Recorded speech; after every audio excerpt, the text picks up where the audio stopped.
అందరికీ నమస్తే. నేను మీ ప్రసన్న హరికృష్ణ. తెలంగాణ గ్రూప్ 1 పరీక్షల ఉదంతం ఇప్పుడు ప్రస్తుతం గౌరవ హైకోర్టు పరిధిలో ఉన్నది.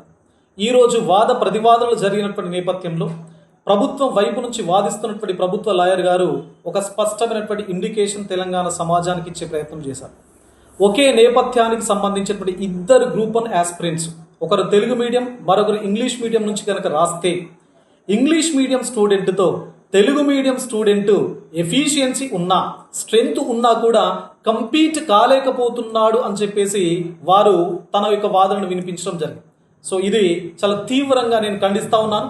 ఎందుకంటే తెలుగు మీడియం వాళ్లకు ఆ స్కిల్స్ అండ్ ప్రెజెంటేషన్ లేదు అని చెప్పకనే వారు ఈరోజు గౌరవ హైకోర్టు లోపల వాదనలు వినిపించడం జరిగింది.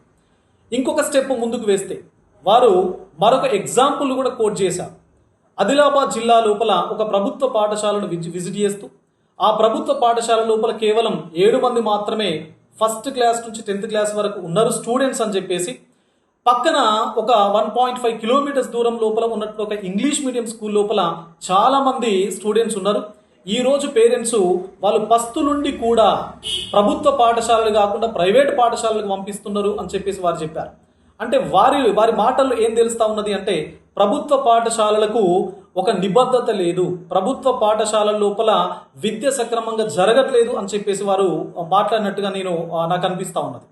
అదే కాంటెక్స్ట్ లోపల వారు మరొకటి కూడా ఆలోచన చేసుకోవాలి, అర్థం చేసుకోవాలి. ఏంటి అంటే ఇప్పుడు ఎవరైతే గ్రూప్ 1 ఆస్పిరెంట్స్ అంటే ఇంగ్లీష్ అండ్ తెలుగు బయాస్డ్గా ఏదైతే చర్చలు వాదోపవాదనలు ఏవైతే జరిగాయో, సో వాటికి సంబంధించి మీరు చెప్పినటువంటి లెక్కలు అంటే 90% 563 వేకెన్సీస్ ప్రస్తుతం గ్రూప్ 1 లోపల ఉంటే 90% స్టూడెంట్స్ ఇంగ్లీష్ మీడియం వాళ్ళు సెలెక్ట్ కావడం జరిగింది. 9.9% తెలుగు మీడియం వాళ్ళు ఉన్నారు, 0.1% ఉర్దూ మీడియం వాళ్ళు ఉన్నారు అని చెప్పేసి అన్నారు. మరి ఇదే లెక్కన చూస్తే 563 పోస్టులకి సుమారుగా 506 కేవలం ఇంగ్లీష్ మీడియం వాళ్ళకు వచ్చినటువంటి ఉద్యోగాలు. మరి అవే 563 వేకెన్సీస్ లోపల ఇదే పర్సెంటేజ్ 10% చూస్తే తెలుగు మీడియం వాళ్ళకు వచ్చినటువంటి వేకెన్సీస్, వాళ్ళకు వచ్చినటువంటి ఉద్యోగాలు కేవలం 54-55 ఉద్యోగాలు మాత్రం. అంటే 563లో 505 ఇంగ్లీష్ మీడియం వాళ్ళకు వస్తే ఉద్యోగాలు కేవలం 56 మాత్రమే తెలుగు మీడియం వాళ్ళకు వచ్చాయి. ఎంత అన్యాయం చెప్పండి. అంటే గతం లోపల మీరు చెప్పారు కదా ఇంగ్లీష్ మీడియంలో పెరుగుతుంది, చాలా మంది స్టూడెంట్స్ జాయిన్ అవుతున్నారు అని చెప్పేసి.